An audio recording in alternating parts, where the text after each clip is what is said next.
How's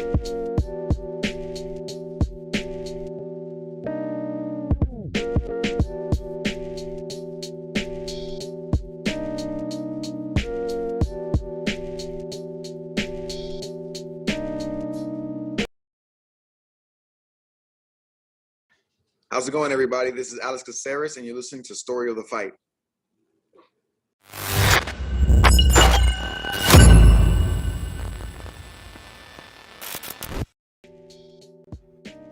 What up, Will? What up, what up? Welcome, everybody, to Story of the Fight. My name is Ramiro. That's my boy, Will. This is where we talk all things combat sports, mixed martial arts. And today we will be covering the UFC. Which card was this? UFC Apex 1002 or something like that? Yeah, UFC Vegas 95. UFC Vegas 95. The best card of the in year. UFC history. Oh, I'll go even further. But before we cover that, just want to remind everybody, like, subscribe, hit that notification bell. We're trying to reach 15,000 subscribers. Thanks to y'all. We jumped up from, 13,000 to 14,000 within a really short period. So trying to hit that 15. And if you don't like watching, but you like listening, there's other ways. Yeah, Story of the Fight everywhere. Apple Podcasts, Spotify. We're live on Twitch as well and Twitter. But yeah, storyofthefight.com will list everything: Instagram, Twitter, TikTok, Reddit, Twitch. Everywhere. Why do you say it like that? Twitch. I don't know, dude. All right, well, hey, we can get started talking about this banger of a card, man. This UFC Apex event, man. And if there was ever an Apex card to describe the Apex event, it would have been Spivac versus Tybura number 2. Yeah, the rematch, the much anticipated rematch. Real quick, what are we rating this event? We've been ranking events lately. You know, we have been ranking them. So far, I would probably rank this a 5.4. Oh, dude, I'm going like a 3.2. Yeah, it was rough, huh? Yeah, I'm going 3.2. No star power. You know, very little finishes throughout the entire card. I don't know. None of the fights ultimately matter. Yeah, I mean, shout out Austin in the chat, gives it a -4 out of 10. Thank you, Austin, for joining us. Accurate score, not bad. Shout out Austin. Yes, -4 out of 10. That sounds pretty good actually. But all right, we can go and get started. Serghei Spivac versus Marcin Tybura. This is a pretty quick fight. It was one of the few finishes throughout the entire card. Spivac, and Tybura kind of maintaining a little bit of a distance, trying to figure each other out. Spivac comes in with like that double straight, boom, boom, closes the distance, clinches Tybura, takes him down, ends up getting too high on Tybura's back. Tybura ends up slipping him off. Then Spivac ends up on his back. And then what happens? Yeah, Tybura kind of goes for like can opener position, where you have both your hands inside on the guy's chest. You grab the back of their head. You try to pull their head forward up to your chest, right? Hurts like hell as you stack them. But instead of can opening, he kind of just had his hands on the back of his head, which allowed Serghei to just trap that arm, spin his hips over. Literally like first stage jiu-jitsu. They were literally talking about it in the broadcast. They're like, yeah, but heavyweights you don't see a lot of arm bars off their back from heavyweights. Yeah, that would be insane if he gets that. And then he spins and hits it. And they're like, oh, well. And he Textbook, did it. Dude. I remember when we were with Professor Adrian, Will, and we just drill that, right? Yeah. Clinch one arm, move the leg over. Clinch the other arm, move the other leg over and over and over again. And I watched this back a couple times. It's literally it's literally that. It was so basic, so entry level. Tybura was like, what is this? Yeah. I've never seen this move. What is this sorcery? And then he tapped. Actually, did he tap or did he yell? He screamed. He screamed in pain, which is a verbal tap. Austin says, I don't know how long I can stay because I'm getting ready to head back home for my families, but just wanted to say have a great stream, gents, and hang while I can. All I'll say is one would never. Shout out Austin. Hey, he's a real one, man. Thank you, Austin. Yeah, so Spivac, he gets an armbar. Honestly, cool finish for the main event, this was like, all right, at least we got something kind of cool. It's basic, but at least it's a submission, first round submission, heavyweight armbar off their back is cool. So yeah, it gets Spivac, back on track, get him up to crack the top 10 again. I guess I don't know what you do next. Was he not ranked already? I think he was like 8. He was either 10 or 8. Okay. But you're saying like it's going to give him a shot at some other fighters now in the top 10. Above that. Yeah, exactly. Got it. Okay. Well, I'm surprised Austin's leaving because I thought he was tuning in actually to hear us cover Carol Hossa versus Penny Kianzad later on, but I guess not. Yeah. Maybe he'll make it to Danny Barlow versus maybe. What the fuck was this card, dude? Oh my god. But that's all I got for the main event. Props to Spivac. Beautiful finish. Yeah, very cool. Marcin, Tybura. Let's get back into the gym. Let's get back into Jiu-Jitsu 101 and get back just onto recognize the some of these prelims. things. You know what I mean? Yes. Back onto the prelims. All right. Let's move on to the co-main event. That might be the fastest we've ever covered a main event. Even on the main events have quick finishes. Like we have like the build-up we talk about. We have the drama afterwards. In this case, it's just like, no, that was it. Yeah, ultimately it matters for what's moving forward in the sport. So like we get to talk about what's next for both guys, and this time it's just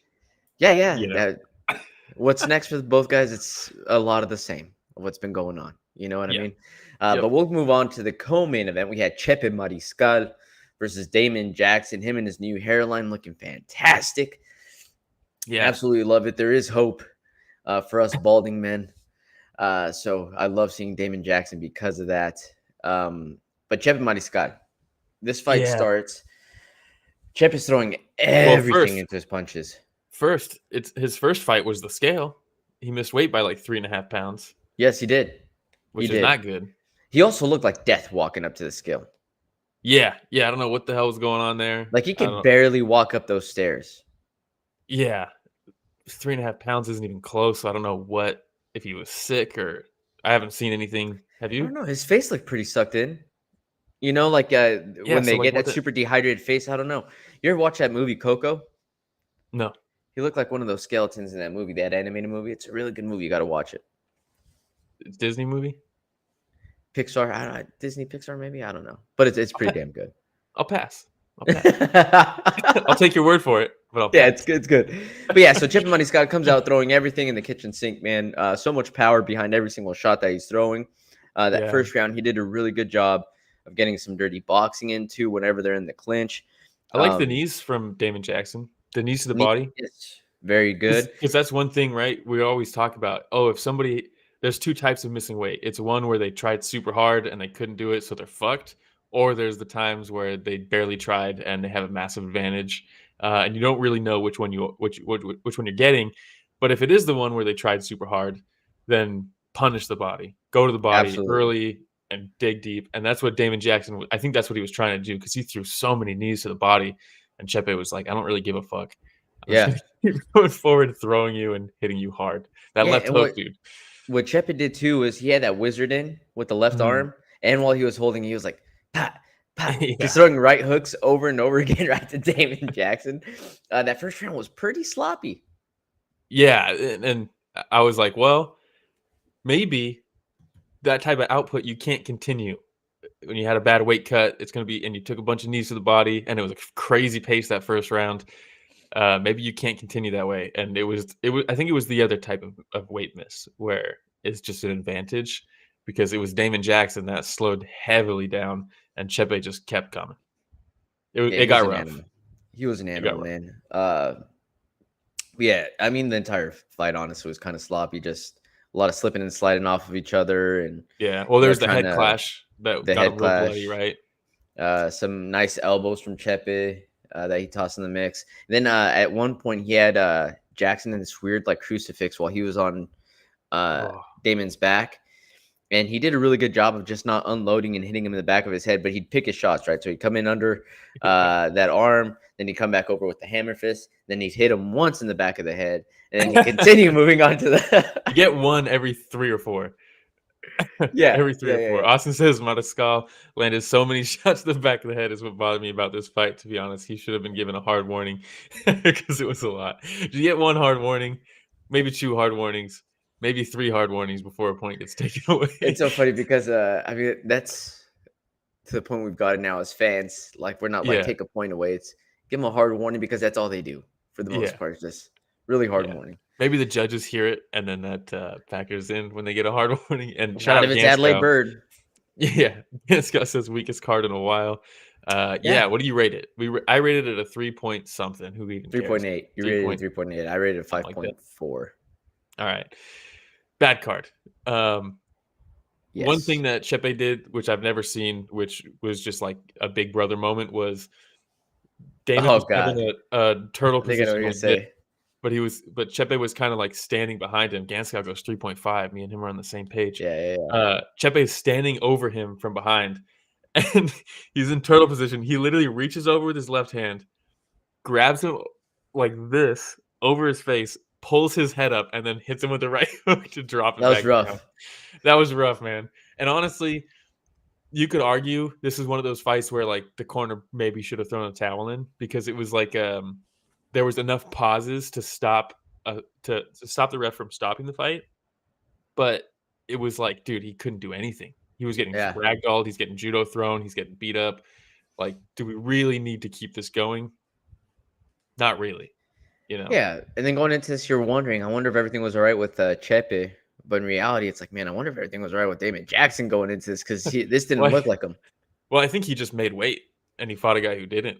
I think that's a big factor, you know? Yeah, especially by what, 3 pounds? It's a big weight miss, yeah. Yeah, and not the biggest of the night, by the way, but still a big weight miss. And not the smallest either. We had 3 weight misses. In the next fight, we had a weight miss as well. Hey, well, that's a perfect segue, Will. Why don't we just go right into it? Yeah. So we had Danny Barlow versus Nikolai Veretnikov. Yeah, the best part of this fight was Veretnikov not knowing where to go in the walkout. Yeah, dude, it's specifically like you walk out to your left, there's a huge opening that leads straight to the octagon.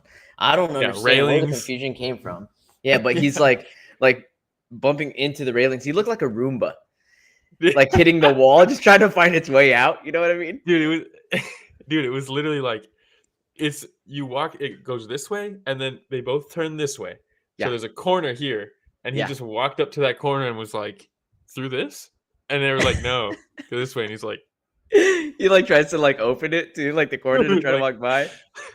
Oh, so the camera backs out, starts panning over towards the walkway while Veretnikov is still trying to figure it out. So funny, man. That was one of the best moments of the night, honestly. But to your point, really Barlow missed weight. Yeah, he missed weight by like 0.25, and then his camp said that they wouldn't let him continue to try again. I thought when he weighed in originally, I was like, all right, well, he's gonna make weight. He's just gotta lose a little bit. And then his corner said that they stopped him. It's like, what's happening? Yeah, I mean, while he's on there, somebody run up with a shaver, shave his beard, cut that rat tail off, and he probably comes in underweight now. Yeah, 0.25. Yeah, exactly. Ganskow says big weight misses, blobs in the main event, decisions galore. Why can't we at least have these cards headlined by guys like Peyton Talbot? I mean, who fucking knows, dude? There's one tweet from Mick Maynard that was like, honestly, looking back at it, like, which card would you say is weak? And you're like, dude, fucking 70% of them this year have been awful. And everyone's like, well, we had UFC 300. So they stacked that one. So they have to. No, that's not how that works. There's like 700 fighters on the roster now. Like they can have one big card and then the next one also be good. They don't have to be headlined by the best fighters and always have a champion on it or anything like that. But there's 700 fucking fighters on the roster. But give us something. Literally anything. Like take a look at the UFC top 15 rankings in every division, and there's a lot of fighters on there that don't have a fight right now. Yeah. We could make it happen. We could make it happen. It shouldn't be that hard. Jeez. Anyways, hey, Barlow, quick left hand. Yeah. Second round, pretty much second and third round, were battle of the feints. You know, a lot of who's going to go. Third round, Veretnikov finally starts picking that up a little bit more. definitely wasn't enough to win the fight, although one judge thought it was. I thought this was a clear-cut 29-28. So First did two I. rounds for Barlow, third round for Retnikov because Barlow did literally nothing in the third round. I don't know if he gassed out or what happened. I know he hurt his hand in his last fight, so maybe that happened again. Because third round was just all Varetnikov. And then who was it? I have the scorecards on the slideshow. Also, shout out Al Powers, the only photographer of the night, because nobody cared about this. I think Jaron Vallel gave Retnikov all 3 rounds, where Ron Wow. McCarthy and Brian Miner had the correct scorecard. This is so bad that Herb Dean, if you go to the next picture, there's a Herb Dean and Mike Beltran went and talked to him after. And we're like, what wow. the fuck? Shout out Who's Alex watching for baseball? posting this. I know Shout out to whoever. Dude. Shout out to whoever was at the Apex in front of live fights, and they had baseball on their iPad and said because these fights were so bad. Yeah, that's basically. I mean, that's wow. Shout out Alex for this photo because fucking hell, what a great photo. Gansky said Jaron Vallel is garbage. I mean, that's horrible, dude. That was so bad. Horrible scorecard. So bad. I still think in all of not just fighting but sports, these umpires, these referees, they should have a small portion of press conference afterwards. Just kind of explain, hey, where'd you get this from? What happened? Right? I would love to hear that conversation with Mike Beltran and Herb Dean. I would love to hear what his reasoning was. If he was like, guys, come on, this fight fucking sucked. These guys are back here watching baseball. I barely even watched it. I just picked. They'd be like, yeah, I get it. They remind me of Superbad in the cooking class. Yeah, like nobody fucking cares about this fight. Okay, it's home ec. Yeah, this was OMAC for sure. All right, we can move on to the next fight. Honestly, it kind of just continues going downhill from here because the best moment of the entire night was Retnikov losing his way to the octagon. But we had Chris Gutierrez versus Kwang Lee. Yeah, Kwang Lee was supposed to be on the Contender Series. And then who was Gutierrez supposed to fight? Basharat. And then Basharat withdrew. So they got Kwang Lee. They're like, hey, instead of the Contender Series fight, do you want to fight a guy who was just in the rankings? He's like, sure. In front of 20 people, sure. With one photographer, and Dana's not even there. And there's like just fucking the worst thing in the world. But yeah, I mean, this fight was a textbook Chris Gutierrez fight, huh? A lot of leg kicks over and over again, just chewing up Lee's what was it, his right leg? Left leg. Yeah, it was all bad, welted up. man. Looked like shout out Ganskow. I saw went paintballing this weekend. Looked like someone took a paintball gun to his calf. There was like 3 or 4 different welts on his leg. Yeah, it was pretty rough. Good framing from Chris Gutierrez. Anytime Kwang Lee would blitz at him, he's just pushing away at his shoulders with both hands, staying away. Yeah, and then in the third round, he started using that and converting it into a jab. Like he'd frame and jab, and was catching Lee off guard a couple times. Yeah, that was pretty much cool it. Back take from Kwang Lee, because there's a point where he goes back body lock and Gutierrez, so one of the ways to defend when you got back body lock is if you put your head up against the fence and you tripod right, you can use that to hold yourself up a little bit. But what he was doing was putting his hands also on the fence, not just the tripod. So he wasn't fighting the grips. He was just hands on the fence. There's no picture of it because only Al Powers was there. And there's not a lot of pictures of the grappling from old Al Powers. But he goes tripod up against the fence. Instead of fighting the grips, which you should be doing, hands on the fence. And Kwang Lee is like, oh, cool. I have all of this open side on both sides of the body. I'll just jump up and get my hooks in. And he did, took his back, which was, don't put both your hands on the fence. Otherwise, someone's just going to jump up and backpatch you. He takes his back. Classic Chris Gutierrez, Hail Mary, random grappling bullshit attempt at the end of the fight. This time, I think he just jumped guard. Normally, he rolls for like a leg lock with like 10 seconds left. Ganscow saying, honestly, we can just call it a show. Meet again next week. Hey, I'm not gonna lie. As I'm going through the card last night, it was like the first time in a very long time. I was like, God, why do we have to do the podcast tomorrow? Dude, it's the first time in a long time. I was talking to Ghost, and I was like, dude, it's the first time in a long time that I'm like not really looking forward to doing the show. And not only that, when this was on, it was barely holding my attention. So I was like, fuck, I'm gonna have to rewatch a bunch of these fights just in That's order hilarious. for me to fucking talk about them. And I stayed up till like 12:30 last night rewatching this fucking card. Oof, Watched rough. it twice in one day, dude. The worst card, 3.5 on the rating, and it's fucking watched twice in the span of 10 hours. That's rough. So we're doing the show. All I'm not right. doing that and then calling it. Anything else for Gutierrez versus Lee? No, Gutierrez probably should have got a finish here, but he didn't, and he played it safe, which was fine. He's technically very good. It's just, come on, man. Let's have some killer instincts. Yep. All right, we'll move on to the next Yup. fight. We had Chelsea Chandler versus Yana, formerly known as Yana Kunitskaya, now Yana Santos.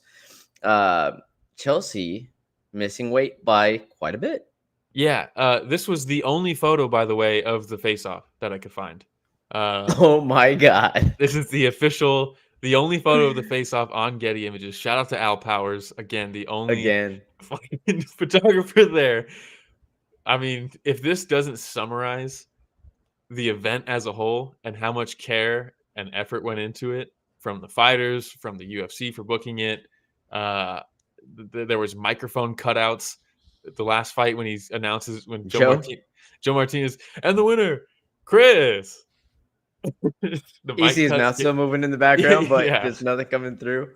It was rough. I mean, just horrible altogether.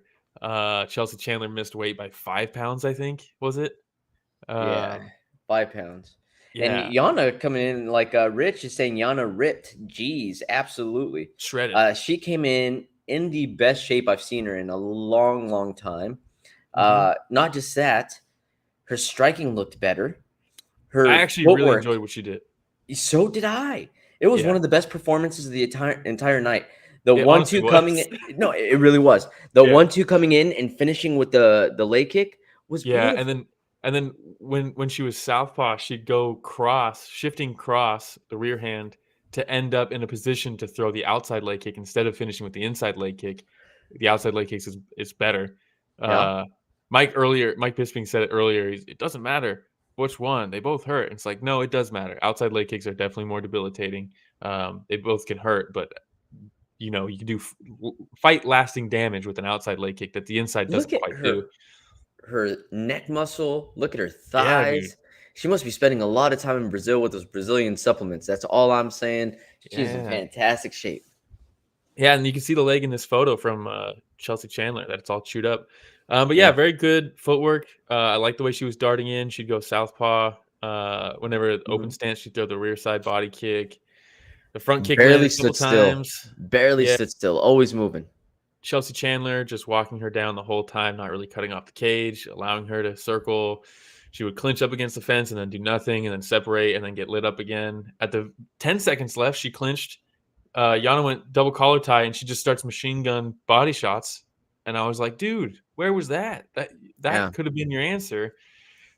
The whole fight. Instead, we just got her walking down, getting chewed up. So shout out Yana Santos. She didn't have an answer on how to stop Yana's pressure. She didn't have an answer on how to cut weight. She didn't have an answer on very many things going into this week.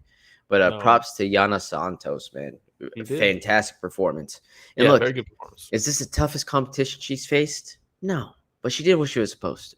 You know what I mean? Women's bantamweight. So it doesn't get much tougher than this fight, realistically.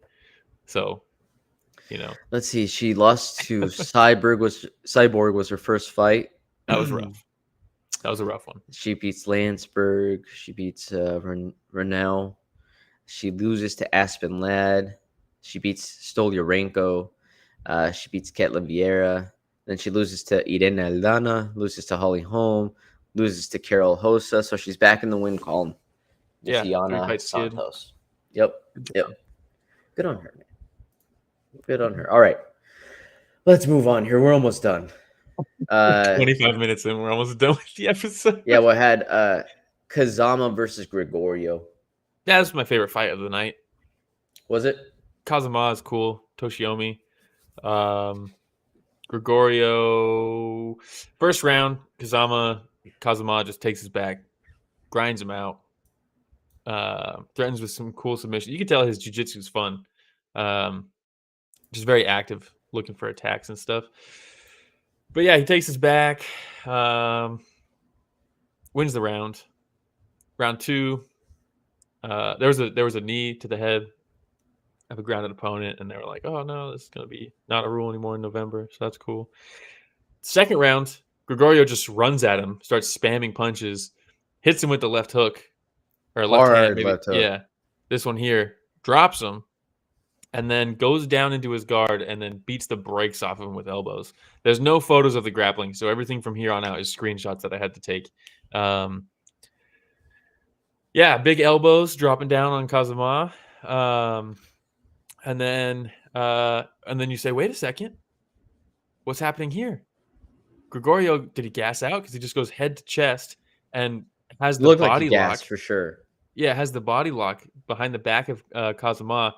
Kazama goes rubber guard. He traps the this with the overhook. He traps that, and then you start seeing him attack that arm on the other side, because what he wants to do is push that arm down while the other one's trapped around his back. He's laying on the left arm of Gregorio, so that's trapped.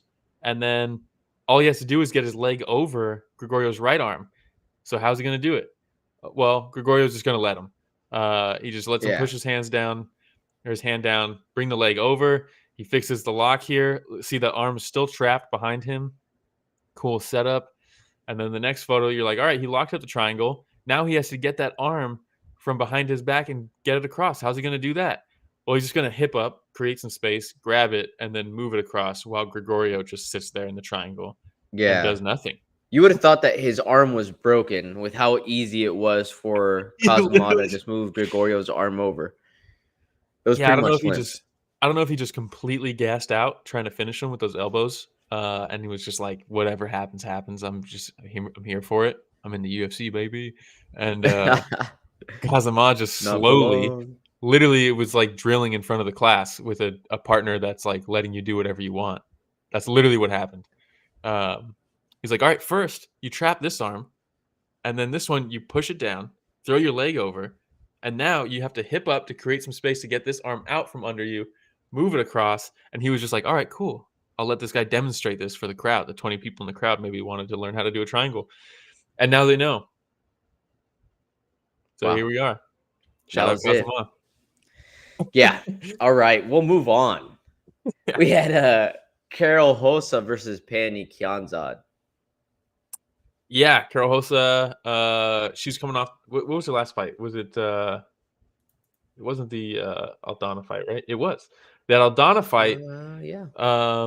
She beat up that leg real bad, and then Aldana just gutted through it and started landing straight punches, timing the leg kick, making her go first with the leg kick, so that she could time the leg kick to land her shots. Also, Hossa was landing inside leg kicks on Aldana. While it did damage, again, not as debilitating. This fight was all outside leg kicks for the most part, and you could see how much more debilitating it was because Kianzad was fucked. After that first round, she was fucked. Had a hard time stepping on the leg. There was even a point where she tries to throw her own leg kick, and because she had a stand on that chewed up leg, she just collapsed. She fell. Yeah. Cool elbows from Hossa. Once she had her debilitated, take away her movement, she can stand. She can walk right up to her and land those big elbows, cut her open. Yeah, very smart fight from Carol Hossa. It seemed like there was an actual game plan, and it wasn't just like whatever works. It was like, all right, chew up that leg, make it so she can't move, and now we can fuck her up in close because she can't get away from us. She also was timing the low kick really well, where either Kianzad was getting a little too predictable with her movements, and every time she would shift to the left onto that lead leg, she'd kick it. Or she'd throw a dipping jab where she'd step in hard on that lead leg and she'd kick it. Or she'd be out of range for the jab, and then on the retreat, when she's moving that lead leg back into stance, as soon as she would plant it, she would kick it. So it's like the transfer of weight, either when she's putting weight back onto it to throw a punch or to retreat. As soon as it would come back down, she's kicking it, which is perfect. You want to kick it right on the step because that's when the most weight is on it. That's where it's going to take the impact the worst. So it was just a really good understanding of the game from Hossa, honestly. It was a good beatdown. Good performance. Kionza, tough as nails, huh? Yeah, pretty much. All right. And we'll move on to the last fight that we're going to be covering tonight, which is Yusuf Zalal versus Jarno Aarons. Wait, are we not covering Janice versus Carl Williams? I don't think we are. At least you didn't send that one. No, it was horrible. We're definitely not covering it. Okay, I was going to say. It was awful, dude. Yeah. That's as much as we're gonna cover that other one. But Yusuf Zalal versus Jarno Aarons. Yeah, this was actually cool. I like both these guys, actually. This was one of the only fights on this card that I was actually looking forward to. And I was like, why is it so low on the card when it's the only one that is like actually some interesting fighters? Jarno Aarons has struggled in the UFC, but he's shown glimpses of cool stuff. And Zalal lately has been fucking on a tear. He's on another level right now, dude. Yeah. And granted, I mean, it's Jarno Aarons, but he's clearly fighting at a skill level that's above the guys he's getting matched up with right now. Yes. Something clicked. We've seen this happen before, where fighters will take a small break, or even without the small break, but just something clicks in the gym. They figure something out, and they just jump up another notch or two, right? And I think that this is what's happening with Zalal. Beautiful performance. He was smothering. Beautiful timing on the takedown, right? As Aarons was throwing, I think he was throwing like a 1-2 or something. He came in underneath it. And then takes him down, waits for Aarons to try to post up on that arm to get up, and then he takes his back really quickly. And he sinks in a rear naked choke, or was it more just like of a neck crank? No, I think it was a rear naked choke. All the pictures are from behind. Shout out Al Powers. So he's only one man. He's only one man, okay? He's only There's one man. 8 sides. But it was cool because Aarons, when he stood up, he has 2-on-1 on Zalal's arm that's over his shoulder, right? So he's holding that down to his belly, making that arm straight. Can't choke with your arm if it's straight down, right? There's no photos of this, by the way. There's just one man. But he has 2-on-1. So both of his hands are on one arm of Zalal. He's pulling it down to his belly. So Zalal goes, cool, my left hand is free. I'll attack with that one. That forces Aarons to ditch the 2-on-1 to pull that arm down. And as he does that, he gets his right arm across, the one that was down below his belly.